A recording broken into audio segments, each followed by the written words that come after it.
What's up, Chasing Points podcast? It's episode 172. It's when you're listening to this, it'll be Wednesday, June 4th. Right now, it's Tuesday, June 3rd. I'm Sam, Harrison, Brendan. We're here. No Hayes today. That's okay. Yep. I think the listeners are okay with that, I'm sure. Just kidding. Had to get our digs in here. Harrison, how are you, my friend? Welcome to the podcast. I'm great. I really don't have Hayes to mess with, so I'm a little sad about it, but we'll make it through. I'll take plenty of shots at him throughout the episode, so just be ready. Yeah. He'll catch a few strays. Yeah. A lot of strays. Mm-hmm. He's on YouTube right now, live streaming this or whatever, and hate watching it, I'm sure. What's up, Brendan? What's going on? Not much. How's your week been?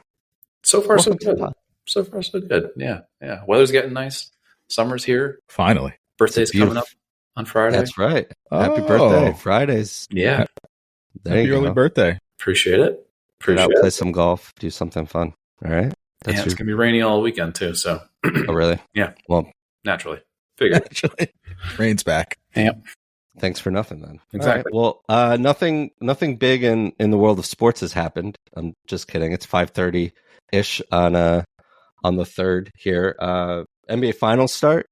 Yeah, I'm we're here. going to skip that because I think more pressing news, bigger news than a couple teams playing in the Midwest. No offense. But the Knicks announced maybe a couple hours ago that they fired their head coach, Tom Thibodeau. Tom Thibodeau is out. Thibodeau. Is 5 years after coaching in the Big Apple. Took a team to the first Eastern Conference Finals since in the last 25 years, and he was canned, and he's gone. He gone, as Hawk Harrelson would say, and they still owe him $30 million. So I guess since I'm jumping around here, I guess we'll just start there. That's fine. What are the Knicks are out in 6 games, just like we thought, right? Just kidding. That was sad. Completely fell apart. A lot of miscues everywhere. Kind of, it sounds like the same kind of narrative about Tom Thibodeau that every organization has used to fire Tom Thibodeau. It's like they don't know who they hired at some point, or like they're trying to, they want to be surprised. But here we are. Knicks exit when they were favored to win the series. They just got outplayed pretty much, and here we are. Guys, thoughts on Tom Thibodeau out as Knicks head coach? Well, I think our East Coast bias, New York elitism, is showing because we're just going to ignore the poor Midwest teams. No, I'll get fine. to it. Yeah, it's weird. I mean, you had Jalen Brunson kind of in the press conference after. One of the reporters asked him, is Tibbs still the guy? And he scoffed at the question and basically was like, are you serious right now with that question? But then to be fired, a few days later, there had to be some kind of rumblings or uproar within the team and things not going as well. I thought they overachieved. I picked the Pacers. I thought the Pacers were the better team. I still think the Knicks had a lot of questions with the depth. I liked Karl Anthony Towns, but not as like a finals type of, NBA champion type level player. So for me, they overachieved, and it is kind of weird that they're letting him go, but the NBA is cold blooded like that. Like it's quick to just replace you. I mean, even, look at the Nuggets firing Mike Malone a week before the playoffs. And Mike Malone should be the Knicks' number one target. If they don't know that he is interested already or haven't had those conversations and have already fired Tibbs without knowing that, they're really dumb. And he's the only one out there that I could see, as an adequate replacement for what Tibbs has done for this team, getting them to, their best finish in the longest of times. We've all documented how long it's been since the Knicks have been good. So I hope for their sake, Mike Malone is the number one candidate. I think he'll step right in and do a good job. They still have question marks on their roster. I think OG and McHale are redundant in what they do. You got Mitch Robinson's contract coming up soon. There's just questions, and I don't know how they get better with kind of Brunson and Cat leading the charge. I love Brunson's game.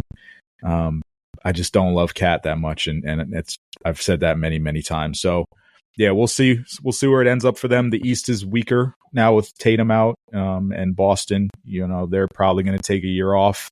I could see them trading Jaylen Brown and kind of making some moves there, but it's never more wide open than the Knicks than it is.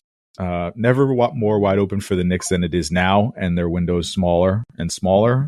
So I guess they had to do something. Well said. No. Brendan, you just found out about this news as you logged on to this recorded this podcast. So I guess initial thoughts there. Definitely a little surprising, definitely, successful season, for the Knicks, and back-to-back 50-win seasons, right? Yeah. And I was definitely surprised, as I think we all were. But yeah, we'll see.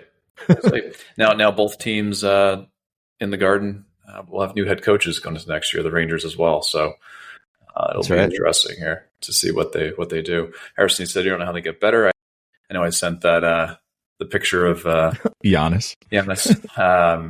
One can hope, but yeah, I don't know. It'll be interesting to see what transpires this offseason. But yeah, I was definitely surprised by that move. Yeah, we'll get to Giannis in a couple minutes there. I agree with both of you guys, and if I feel like an older Knicks regime, like pre Leon Rose, they would fire their guy without having a plan.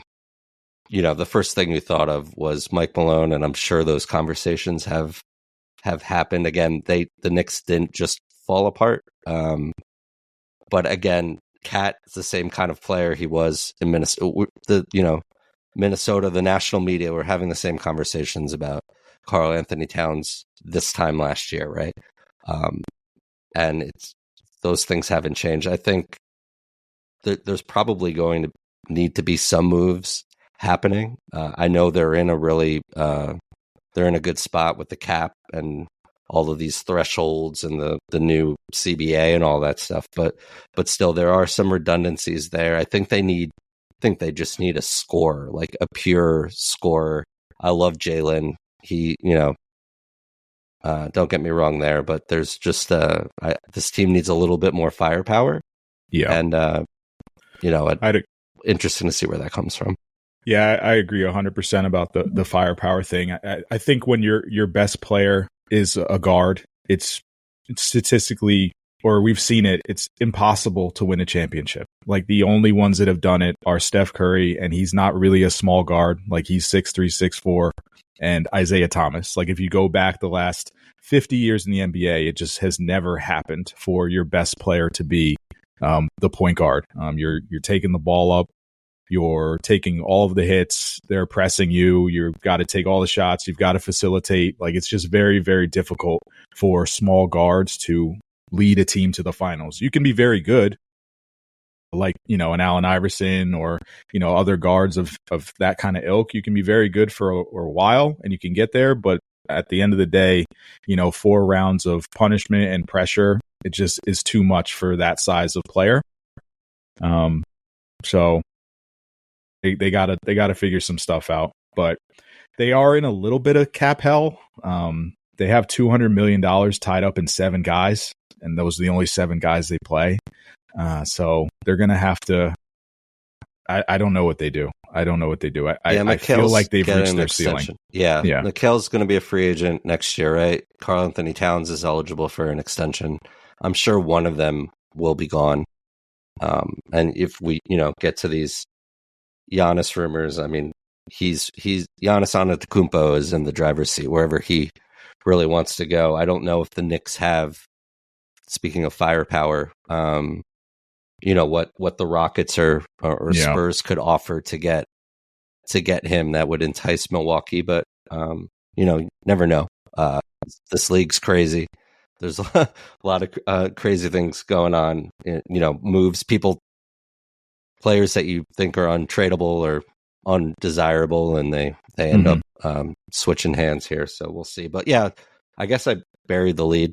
But we'll get to NBA Finals here because the Oklahoma City Thunder, or as Hayes told us earlier in the day, the City, which What?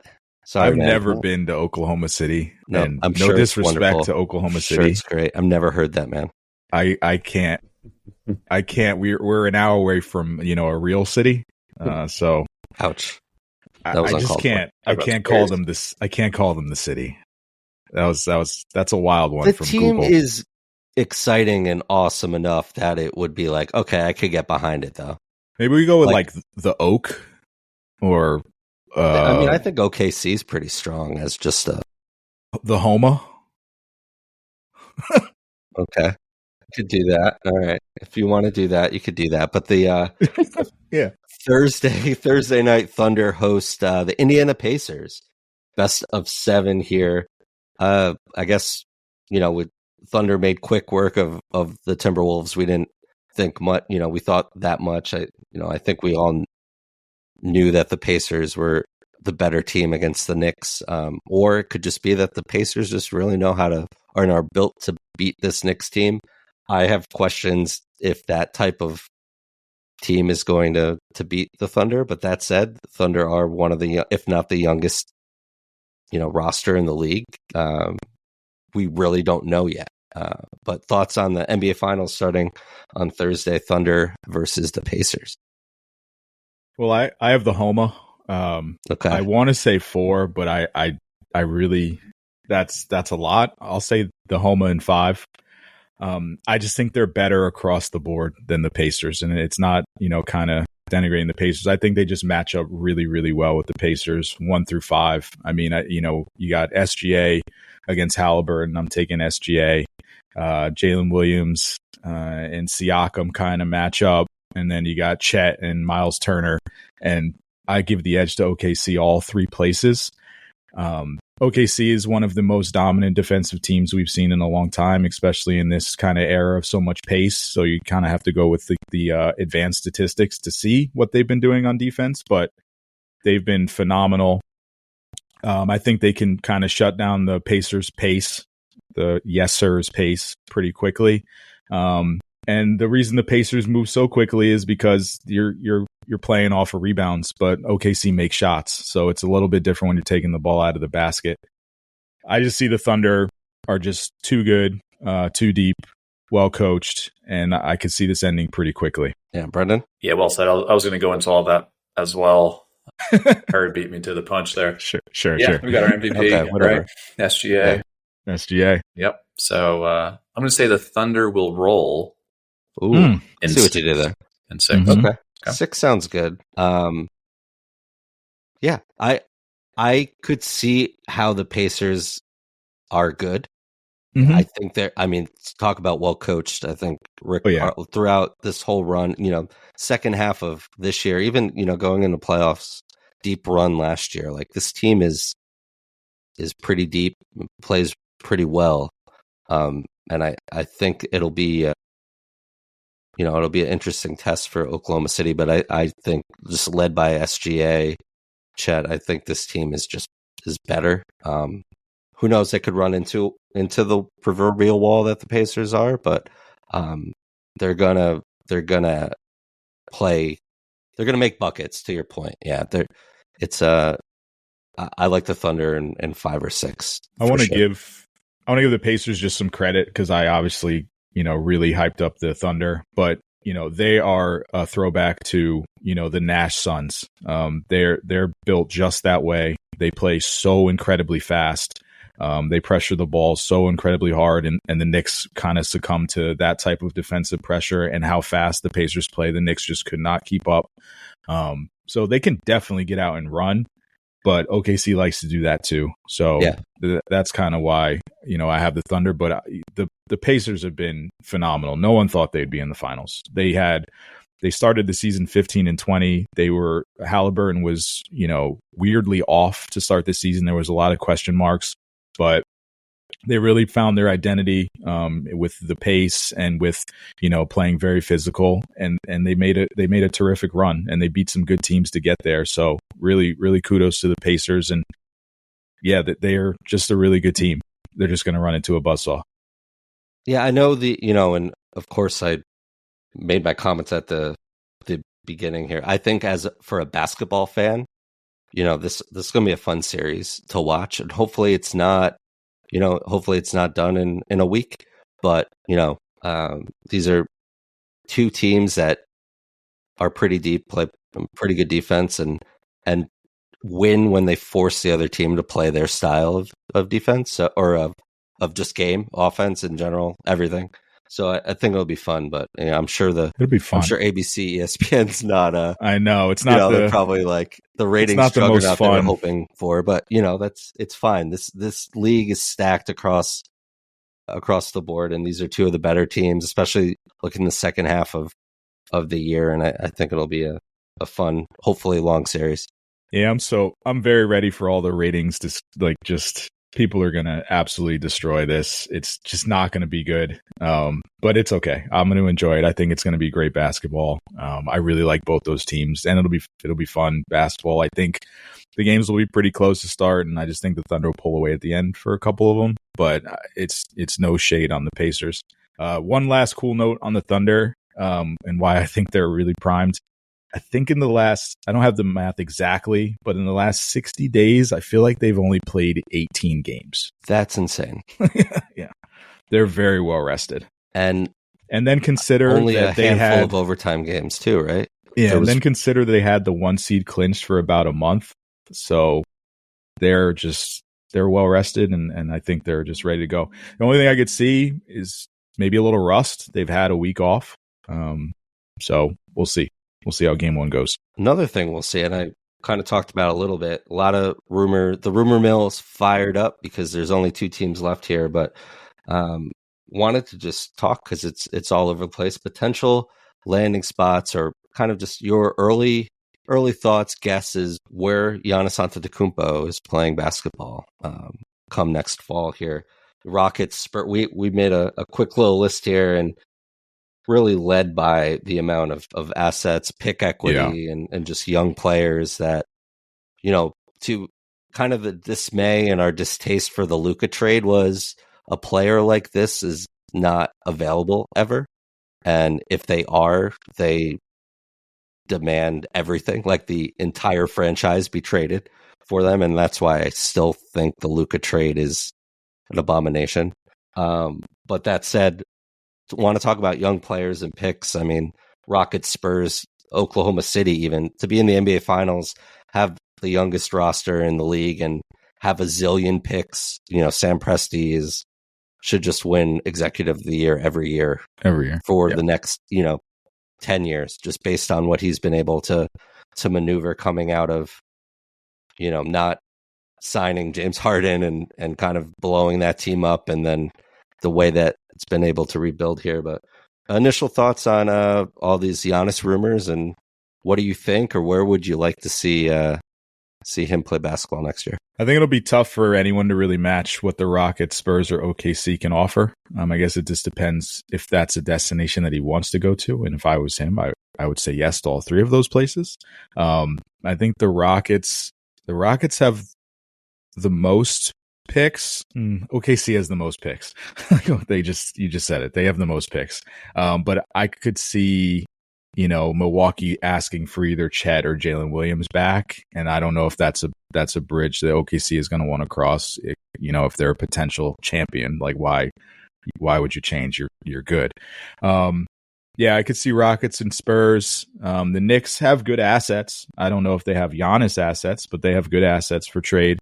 The Heat are always in the mix, and a report the other day said he was interested in the Raptors, but I don't know why you would trade, if I'm Giannis, why you would trade one small market for another. But that's my early read. You're disgracing an entire country. Sorry, Canada. No.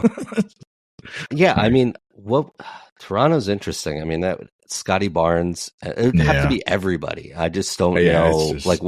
You're just rearranging deck chairs on the Titanic here. I feel like if that's the that's a good analogy. I'm just saying, what would the Toronto Raptors have to, RJ, Scotty, they probably won't want to give up Scotty Barnes. No, they have a good amount of picks. And then it's with the Bucks too. It's like, do you really want to take a player back? I think you kind of want to be bad, so you just take as many picks as you can get. I guess in the offseason, you don't really need to worry about the salaries too much, right? Matching up. So No, you can kind of figure it out as you go. Choose your own adventure. There you go. Brendan, any thoughts on Giannis? He wants the Knicks. Yeah, I'm hoping for the Knicks. Yeah. There you go. Would you do Cat for Giannis? Well, hell yeah. I think you have to, right? Yeah. I was going to ask you guys, what would a package have to look like coming from the Knicks to land Giannis? I mean, he holds the keys here, right? Like if he wants to go, like you said, Harry, to a bigger market, to New York or wherever, that'll certainly, play in the Knicks' favor there. But what would a package have to look like to realistically have a shot at landing him if you're the Knicks? For me, if I'm the Bucks, I don't know if I'd want to take Cat back because like you want to be bad. Like you if you're moving off Giannis, you want to do a full rebuild. And I just don't think the Knicks have that pick capital to be able to do that. I don't think Milwaukee owns all of their picks either, right? Because they've made a lot of moves. So yeah, I don't know where they all are. They need to hit, if they're going to move Giannis, they need to hit a reset. So I don't think the Knicks are a good fit for them.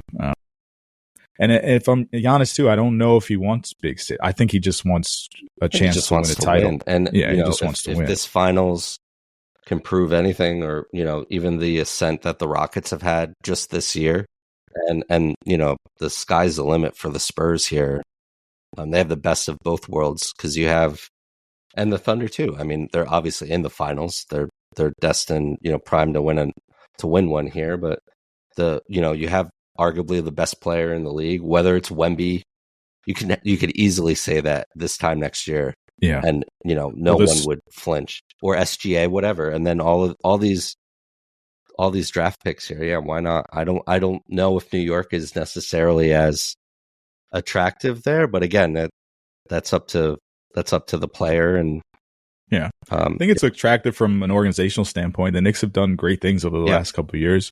I just think the Rockets and the Spurs especially, are going to be super aggressive this offseason. We've already kind of saw with getting De'Aaron Fox, but they're seeing now, like, you can win young. Like, they don't have to like wait for Wemby to be good. Like, you can still build and be good right now. And I think the Spurs are kind of realizing that, especially with Wemby's injury. Like, you're not guaranteed a big window here anymore. It's not like building, a dynasty of old, where like, okay, maybe you have, 5 to 7 years with this team. It's like 2 to 3 to 4 years. So you kind of have to push your chips in a little quicker now. Yeah, well said. Well, we'll see. Talk about not necessarily a dynasty, but throwback here. Did you guys see the new Orlando Magic, or new old Orlando Magic, not so throwback jerseys? Because they weren't announced as throwback jerseys, right? This is the new branding of the Orlando Magic, but they're bringing back the Shaq Penny era pinstripes here. So first tweet says like new generation. I'm like, it's not a new generation. They're nice. I like them. Yeah, I always love those jerseys. I think I could do without the kind of blue stripe on the black jerseys, like but it's a clean look. I like when teams go back to their best jersey. Like, that was their best jersey. Like, they've tried some very weird stuff over the years. You remember the T-Mac ones with like the stars all in like the middle of the jersey? Those were if you don't, it's good. Those were bad. Prime T-Mac though, man. That was T-Mac was like a man possessed those years. That was so fun. He's I don't think he ever made it to the second round, which is a catastrophe. Yeah, crazy. But yeah, good job by the Orlando Magic. Way to go. I'm all for the pinstripes coming back. More teams should do that. I think like the Hornets going back to the old school. Get the starter jackets out. Yeah, exactly. I found out recently my wife had a Charlotte Hornets starter jacket when she was in elementary school, and just so much more street cred for wifey over here. I had an Orlando Magic one. That's good street cred. That was pretty dope. Yeah. Wish I still had it. I had the Hornets. I had the Hornets one. Okay. Yeah. You're a cool kid. I was kind of a cool kid. So I tried to be cool. Debatable. Yeah. Yeah. Turned out all right. Nerd. Nerd alert. Anyway, MLB time. Let's go. All right. We intended to podcast last week, but we didn't. But I made power rankings anyway, so I'm going to reference the old ones when I talk about the new ones. Really quick here. Number 5, I have the Cubs. There were 4 last week, but you didn't hear me talk about them because we didn't have a podcast. But 37-22. The Mets, I have it in 4th here. 38-22. They're in the top of the NL East, playing great baseball. So are the Tigers here. They were 5th last week, 40-21. I think that's the best record in the majors, which is crazy. But Tariq Skubal, talk about a man possessed, is just insane. Just pitching out of his mind, and the team's playing really well, and the young scrappy team, and kind of piecing it together as they go, and already made the playoffs last year. See if they can build on that. I have the Yankees at 2. Had them at 1 last week and maybe the week before that because they beat the Mets, and I know the Mets were really good, but they got hosed by the Dodgers this weekend, sure did. And it was it wasn't a great weekend in New York City sports here, but so I have them at 2. Reinforcements on the way. Jazz is back, but they lost Luke Weaver for last thing I saw was 4 to 6 weeks. So hopefully it's shorter. I don't, at the time it wasn't definitive, but tweaked his hamstring warming up on Sunday. So that blows. Never thought you would say that with Devin Williams as you're in your bullpen, that, you lose your closer and you only have Devin Williams, but we'll see. And the Dodgers, man, they have 15 pitchers, I think, on the IL. Just insane. And, they're getting, just great starts from Landon Knack. And, Tony Gonsolin ended up with the win on Friday. I don't understand how, but it happened. And Yamamoto's having low-key, just Cy Young caliber year. So I have the Padres and Phillies as honorable mentions. I don't want to talk too much about it, but just thoughts, Brendan, on my power rankings or anything you'd change, or just initial thoughts on the top teams in the Major League Baseball. Yeah, I like them. I might, I feel like these are kind of interchangeable, right? I think they're the clear top 5. Can make a case for the Mets even being bumped up. I hate to say it, but can make a case for them being moved up a little bit too. They're now in LA. Beat the Dodgers last night. Losing Weaver definitely hurts. The Yanks.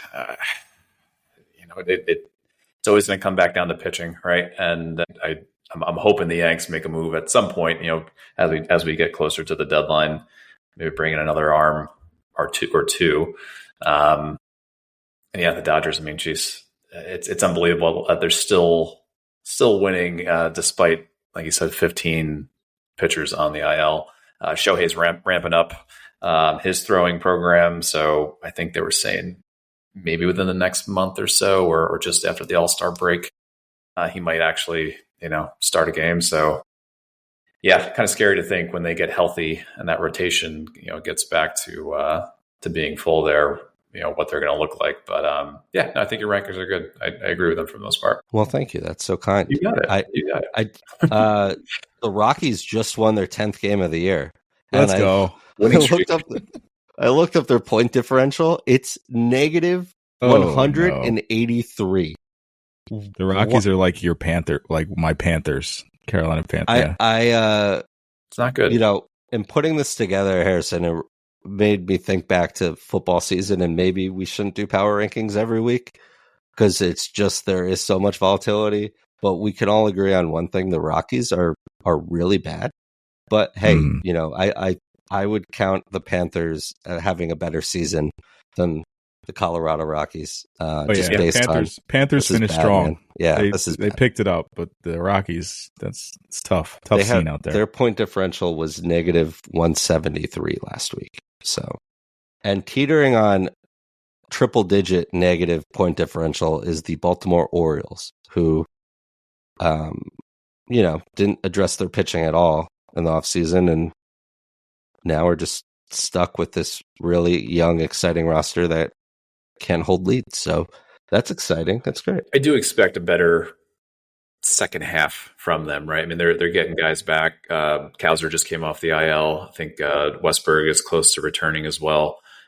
They're too talented to continue losing like this. I mean, you got to assume at some point they're going to, put a string of good games together and series together and start rebounding a little bit here. But it's unreal the start that they got off to. It's just the pitching. I think again, all comes back down to pitching, right? Our boy Charlie Morton, we rag on him, I think, every episode since the beginning of the season. But he's pitched pretty well. He's in the last. They can't be out here throwing fists in orange pants. That's just my one. Yeah, I wanted to get to that too. Kobe Mayo, and was it Lennon Sosa? Who was? I don't remember who it was. On the White Sox, your White Sox, Harrison, but Kobe Mayo in one time. Bright orange City Connect uniforms, just throwing fists. That can't have that. Yeah, but that did spur a topic for us to talk about today, and that is with all the City Connect jerseys. And you were recently in Chi-Town to see the worst team in Chicago, the White Sox. Yeah. Cubs were out of town. But you went to the was Guaranteed Rate Field. Is that still what it's called, or it changed? Guaranteed Rate Field above the scoreboard. I think it just says Rate Field, but I maybe it's not a guarantee anymore. I don't know. Okay, well, I'm sure there's a naming opportunity there. Rolls off the tongue there. Rate Field. So if someone's interested, I'm sure the White Sox are listening. But so Harrison decided to come up with Harrison's City Connect power rankings. Now this is all-time power connect.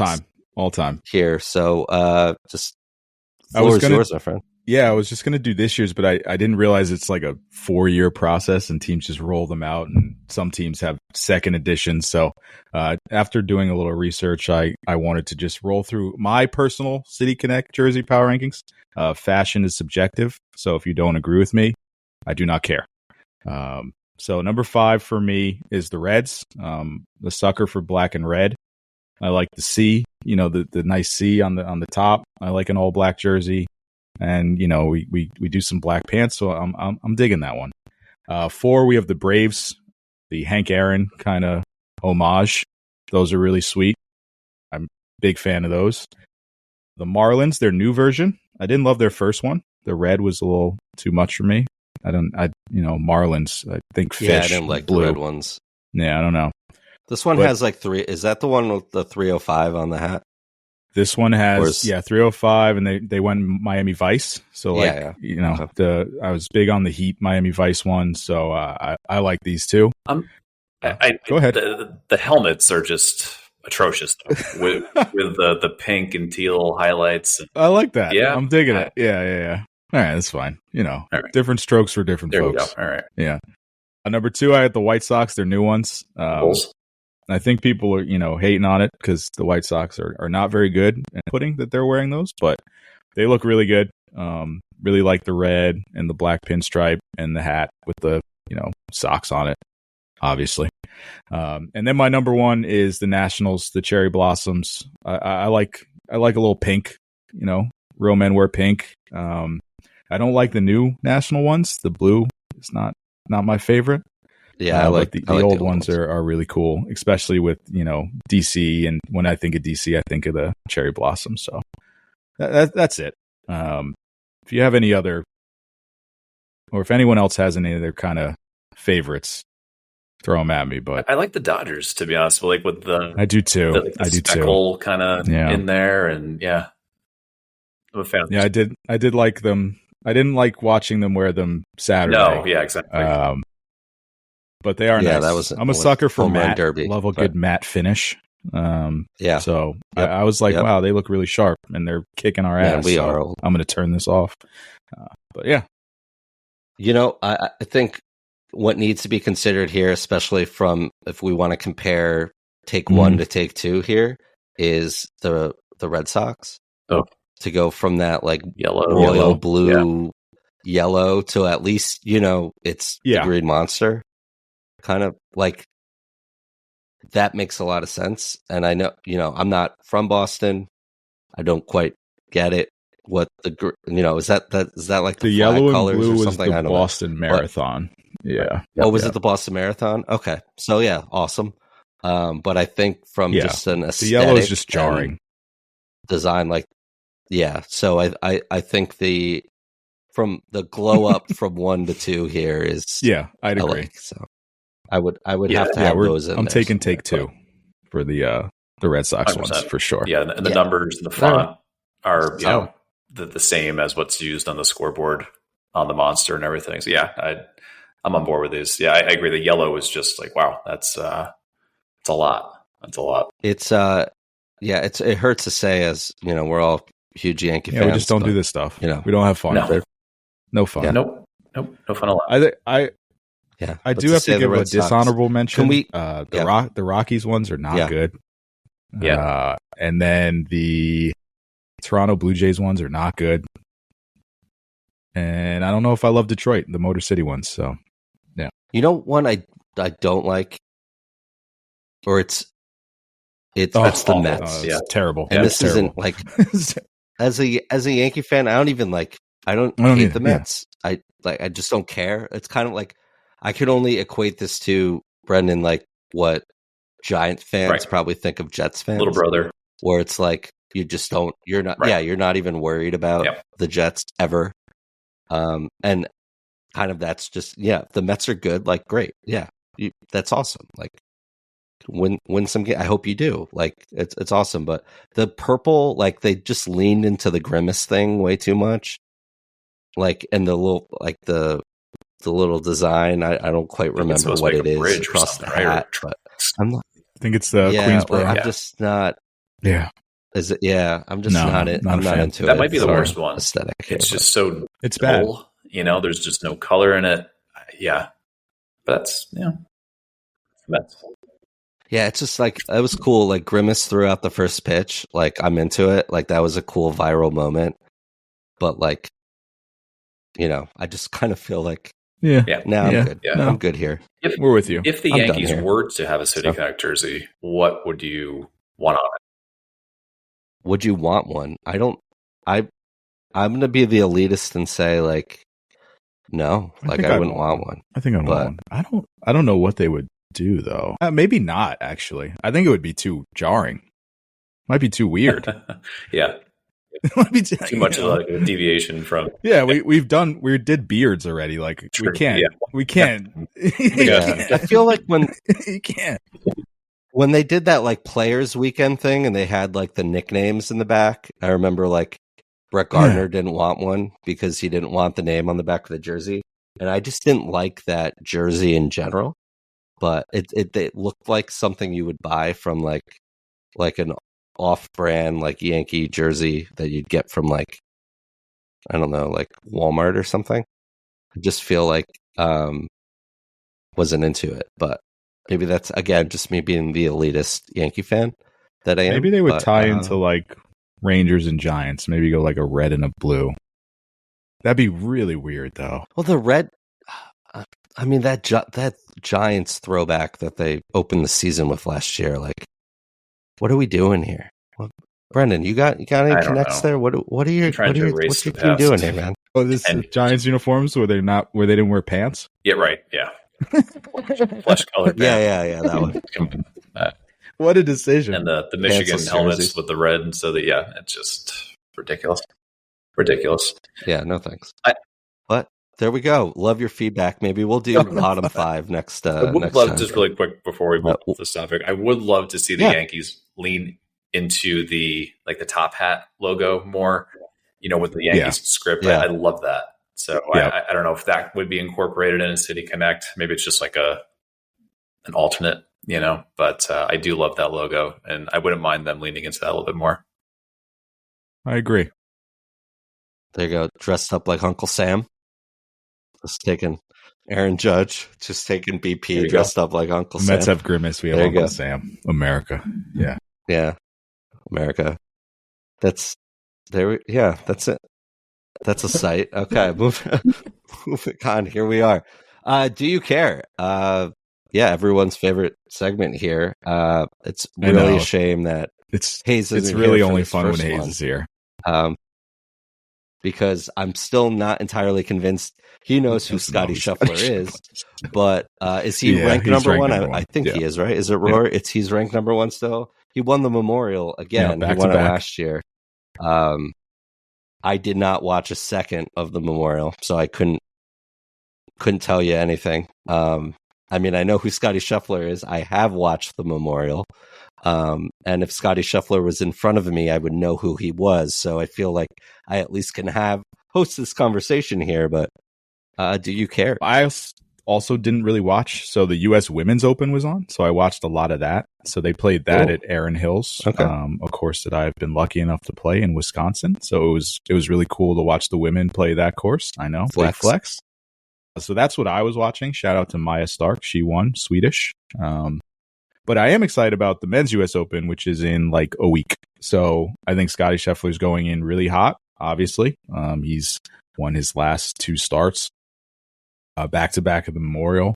Who knows where Rory is right now? I think he's playing in Canada this week, the RBC Canadian Open. So Rory's big on the national opens. But yeah, I half care because I didn't really watch, but I am aware. Okay. We're all dads here. Dad I would say the ultimate, dad pods in full effect here. I think the moment of Scotty Scheffler winning another tournament and then being handed his kid, and there's a stain on the back of the kid's onesie. Yeah, it's just like ultimate dad moment. Like you're never not a dad. Like Scotty's comment was amazing. He's like, okay, that'll happen. Yeah. He just takes his kid. I was like, all right, perfect. What are you gonna do? That'll happen. Yeah. Yeah. What are you gonna do? Like, that's all. Yeah. That was awesome. Kind of make it work. That was awesome. What a moment. Hey, I'm being told that the Stanley Cup Finals begin when you're listening to this today. That's exciting. I think it's a rematch of last year's finals. The Oilers and the Florida Panthers Canada here. Shout out Edmonton and Florida here. I know who Matt Tkachuk is. I know who Connor McDavid is, and that's pretty much it. And I know the Panthers won the Cup last year. So do either of you care? Because, I'll probably tune in. Playoff hockey is great. I'm a little bummed at the recent skid that our Rangers have been in and not quite understanding what's going on there, but I probably will tune in to watch some good hockey. So thoughts on or do you care? Stanley Cup Finals. Yes and no. Today. Rangers aren't in it, right? So I'm not going to be totally invested in the series, but a rematch is always appealing. You got the best player in hockey in McDavid, so that's another big factor there, and something to tune in for, just to see him just work his magic. I mean, he is just on a completely another level, and seeing him go coast to coast and just weave in and out of guys, it's unbelievable the things he's able to do. So, just tuning in to watch Connor McDavid is certainly a plus here and a draw. But yeah, first time that a Stanley Cup final rematch has happened since 2009. So that's something too. Those went 7 games last year as well. So, definitely a contested series and a good series to watch, entertaining for sure. I mean, I think we all agree there's really nothing like playoff hockey, the intensity and these guys just putting their body on the line each and every shift. So I'll probably tune in for maybe a game or two, maybe towards the end of the series when things really get tense and tight, but I'm not going to be overly invested in it. I'll definitely have it on. I'm a big Bob fan, Sergei Bobrovsky. Love that guy. Love the name. See if Connor McDavid can crack the goalie. I'll have it on. Not very invested, but playoff hockey is playoff hockey, and I still love playoff hockey. So I've watched in and out for the last couple rounds. So we'll keep it on the second screen. How about you, Sam? Okay. Yeah, I don't know if I care, but I will probably watch bits and pieces of it. But yeah, hopefully it's exciting. Brendan, Harrison, if it gets exciting, just let me know. Yeah, we'll put it in the group chat. I'll tune it on, but it will not be like, oh crap, I need to sit down. We'll do overtime alerts. Those are always fun. There you go. Overtime is like so I guess no matter who it is, you're kind of like, oh my god, what's going to happen? Yeah, no, that's awesome. Yeah, and I kind of like I've been watching like a lot of like sports that I traditionally don't know a lot about. Like been really into like Formula One over the years, and I think it's really funny that like some of my friends who don't know as much about the more popular sports know like the ins and outs of this, and I just kind of enjoy turning it on Sunday morning, not being invested and just being entertained, because I feel like whether it's we just know so much about football, basketball, baseball that like it's cool to just turn something on and just be entertained. And there's not too many sports that do that for me. I think college football, especially not having really a program around here, will do that too. But I'm with you on that. I'm like that with cool Premier League. It on like I have my team Arsenal, but I'm not watching them every game. Like it's just not going to happen. But I like just popping in, being like, "What's going on here?" And then I'll Google the standings. I'm like, "Oh, not winning again." You and Hayes been trying to get me to sit down on a Saturday morning and you have F1, so I think we all have our fringe sport that we're not like totally invested in, but it's like, all right, we're just gonna play the outskirts here. UFC's another one. Love to just turn it on and be entertained. Don't really know too much what's going on, but Hayes in the year, we don't have to bring up UFC. Yeah, it's fine. One thing I will bring up in Hayes is boxing. We could do boxing. Forgot about boxing. To his dismay. What's his name? What's his name's coming back? He's fighting again. The Filipino guy. Pacquiao. Pacquiao. Oh. Pacquiao's fighting again. Pacquiao? Yeah. Really? Put that in a... Isn't he like 50 and like the mayor or senator of something of the like? Is he still a elected official in the? Let's check back next week. Well, we'll check back. Yeah, well, let me do progress report. Let me do some here. I have no idea.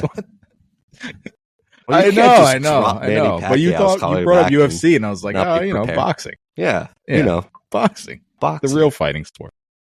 Can you name more than 3 boxers that currently are active right now? Does Manny Pacquiao count? No, I can't. I don't think I can. Yep. Tough question. So yeah, I guess we'll end on this note, and it's bummed that Hayes isn't here to celebrate our birds. But birds on his behalf. Our birds. Let's go birds. Yeah. So the Madden 2026 cover was released yesterday, Monday, and an homage to number 26 for our birds, Philadelphia Eagles. Saquon Barkley just doing the whole jump over a defender kind of thing. If you haven't seen that, you need to see it, because it's the way he in the Kelly green, way he just stops in midair is great. I thought he was on like a harness. It was crazy. I saw a bunch of I saw the promo shoot. I thought they would take it from the actual game. Yeah. Like the actual time that he reverse jumped over some dude, but I guess it was staged. So I guess they'd have to, but not that. I wonder how much money they'd have to pay for the rights to that specific photograph. That's probably why. Hey, I don't know. You're mad at you figure though that it's in you're completely entrenched in NFL rights. From everything but the coaches union, right? Everything else is so. But yeah, no, interesting there. Thoughts on the Madden cover? I think it's just based on the year that Saquon has had, the last 12 months for that player and fan bases there. I think that's, perfect. And the Kelly green too. I think it's the Madden curse still a thing. Who was on last year? Josh Allen. Shout out, Josh Allen finally got his ring this weekend. Congrats on the nuptials. Sorry. Maybe not. I guess the Madden curse isn't really. I guess it's kind of dead. So yeah, I'm happy for Saquon. I think that's really cool. I still here we go. Homework assignment for the week that Madden comes out. We will research the Madden curse. See if it's done. Whenever that is, middle of August. Because we have nothing else to talk about before the NFL season. But here we are. So, yeah, I think we all care. Brendan, kind of, I don't know if he's... Yeah, it's fine. It's fine. It might be a little salty. I'm over it. I can't... Well, your screen, at least on my end, your screen froze here, so it may just be me. It cuts too deep. Okay. Well, yeah, Brendan jumped off the pod because he's in that much disgust about Saquon Barkley. There's back here. Yeah, Saquon. This is the Madden curse, right? This is Saquon curse. This is Saquon curse. This is exactly. Just turning off the broadcast equipment. Good for Saquon. Good for Saquon. I thought we paid the bill. That sounded so salty. That's fine. Go Birds. That's it. Go Birds. Yeah, that's it. Anything else, guys? That's it. 172 in the books Dad here. pod. We did it. Dad pod. Not that many dad jokes, but we did it. So let's go. Anything to leave the audience with before we No, excited to watch the Homo this week. Go Birds. Go Birds. Okay. Yeah. Go Birds. Yeah. So for Harrison and Brendan and Saquon, my name's Sam. Thanks so much for listening. And check us out on Instagram and at Chasing Points Podcast and chasingpointspodcast.com and tell your friends. And thanks, guys. Hey, happy early birthday, Brendan. My mom too. Also, shout out, my mom shares the same birthday. Look at that. As Brendan.